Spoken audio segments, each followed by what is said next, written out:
ہلیلویا ہلیلویا۔ خداوند آپ کے ساتھ ہو، آپ کے ساتھ بھی ہو۔ ہمارے خداوند یسوع مسیح کی انجیل بمطابق مقدس متی، اے خداوند تیری تمجید ہو۔ مقدس متی کے مطابق لکھی گئی ہمارے خداوند یسوع مسیح کی انجیل، اس کا 24واں باب، اس کے 42ویں سے 51ویں آیت مقدسہ۔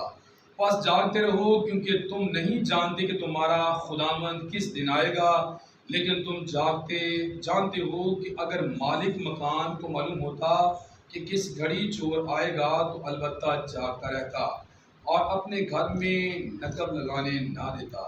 اس لیے تم بھی تیار رہو، کیونکہ جس گھڑی تمہیں گمان بھی نہ ہوگا ابن انسان آ جائے گا۔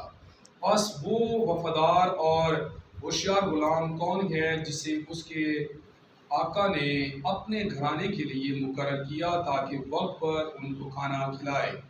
مبارک ہے وہ غلام جسے آقا آ کر یوں ہی کرتا پائے۔ میں تم سے سچ کہتا ہوں کہ وہ اسے اپنے سارے مال کا مختار کر دے گا۔ لیکن اگر برا غلام اپنے دل میں کہے کہ میرے آقا کے آنے میں دیر ہے اور اپنے ہم خدمتوں کو مارنے لگے اور شرابیوں کے ساتھ کھائے پیے، تو اس غلام کا آقا ایسے دن کو وہ انتظار نہ کرتا ہو اور ایسی گھڑی کہ وہ نہ جانتا ہو آ موجود ہوگا اور اسے کاٹ ڈالے گا اور ریاکاروں کے ساتھ اس کا بکرا کر دے گا۔ وہاں رونا اور دانتوں کا بجنا ہوگا۔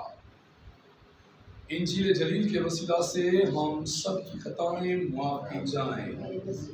سبھی بیٹھ جائیں۔ مسیح خدا نے میرے عزیز بھائیوں، ہمیں یہ سکھایا گیا ہے کہ ہمیں ہر حال میں خدا کی تعریف اور شکر گزاری کرنی ہے۔ ہم صبح و سویر کے لیے، آپ سب زندگیوں کے لیے خدا کی شکر گزاری کرتے ہیں۔ جبکہ آج کی پہلی تلاوت جو مقدس پالوس رسول کی خط سالانیکیوں کے نام میں سے لی گئی ہے، جس میں ہم نے سنا ہے کہ بھئی آپس میں محبت رکھو۔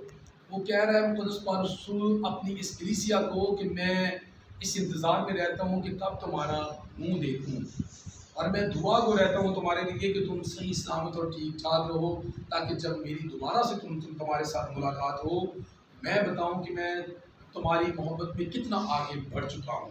اسی طرح وہ کہہ رہا ہے کہ جیسے میں تمہاری محبت میں آگے بڑھا ہوں، ہم بھی ایک دوسرے کے ساتھ محبت میں کیا کریں، آگے بڑھیں۔ اور یہ قطعاً ممکن نہیں ہے۔ ہم ایک دوسرے سے بالکل پیار نہیں کرتے، ہم ایک دوسرے سے بالکل محبت نہیں رکھتے، یہ کنفرم بات ہے۔ ہم ہر ایک کسی کی ٹانگ کو کھینچنے والے بنے ہوئے ہیں۔ اس دنیا داری میں رہتے ہوئے تو یہ نظام بنا ہوا ہے، کیونکہ دنیا داری نے ہمیں سکھا ہی یہ دیا ہے۔ جس طرح ہمارے بڑے بڑے جو افسران ہیں، بڑے بڑے ہمارے جو گورنر ہیں، حکمران ہیں، ہم ان کی مثالوں کو اگر دیکھیں تو ایک دوسرے کی ٹانگیں کھینچی جا رہی ہیں۔ عمران خان شہباز شریف کی ٹانگیں کھینچ رہا ہے، شہباز شریف زرداری کی ٹانگیں کھینچ رہا ہے، اور زرداری جو ہے وہ مولانا فضل الرحمان کی ٹانگیں کھینچ رہا ہے۔ کیونکہ ہمارے جو بڑے حکمران ہیں اگر وہ ایسا کر رہے ہیں تو ہم کیسے ممکن ہے کہ ایک دوسرے کی ٹانگیں نہ کھینچیں۔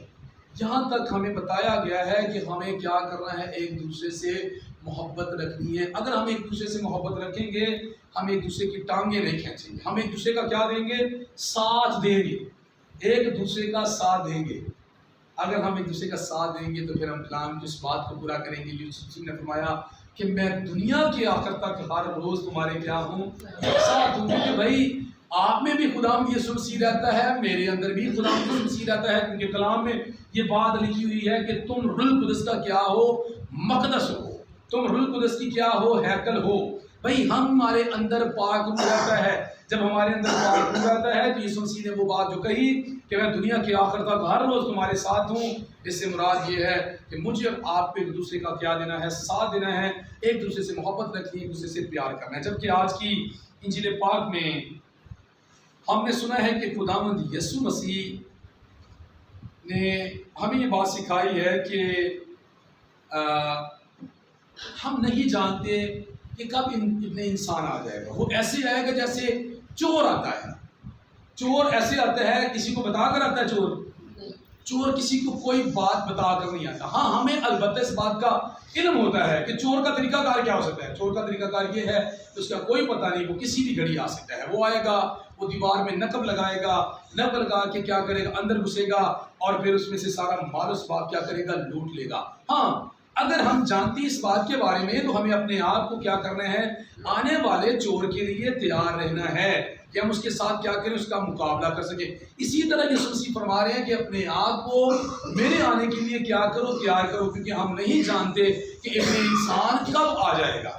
ابن انسان کا کوئی پتہ نہیں ہے، لیکن ہاں یہ ہمیں ضرور بتایا گیا ہے کہ ابن انسان بادلوں پر آئے گا، وہ بادلوں پر آئے گا اور میں اور آپ اڑ کر بادلوں پر اس کا استقبال کریں گے۔ لیکن شرط یہ ہے استقبال کرنے کی کہ میرے اندر وہ تیاری ہو جو آج کی پہلی تلاوت میں بتائی گئی ہے کہ میں دیکھ رہا ہوں، مقدس پولس رسول کہتا ہے کہ تم میں کیا بڑھ رہی ہے، محبت بڑھ رہی ہے۔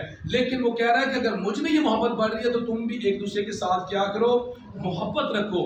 یہ ہے وہ چیز جب خدا بادلوں پر آئے گا چور کی مانند، تو میں اور آپ تب بھی اڑ کر بادلوں پر اس کا استقبال کر سکیں گے اگر میں نے آپ سے محبت رکھی ہوگی اور آپ نے مجھ سے محبت رکھی ہوگی، تو پھر ہی ہم اڑ کر بادلوں پر خدا کا استقبال کرنے والے بنیں گے۔ آئیں، آج کا کلام ہمیں اس بات کے لیے دعوت دیتا ہے کہ ہم اپنے آپ کو خدا کی آمد کے لیے تیار کریں، کیونکہ اگر ہم نے تیار کرنا ہے تو ہمارے اندر محبت کا ہونا، ہمارے اندر برداشت کا ہونا، ہمارے اندر معافی کا ہونا اور ہمارے اندر دوسروں سے اچھی اخلاق، اچھے محبت اور اچھی تعاون کا ہونا بہت ضروری ہے۔ خدا مجھے اور آپ کو یہ توفیق دے کہ ہم اس دنیا داری میں رہتے ہوئے اپنے آپ کو خدا کی آمد کے لیے تیار کر سکیں، تاکہ اڑ کر بادلوں پر خدا کا استقبال کریں۔ مسیح ہمارے خدا کے وسیلہ سے آمین۔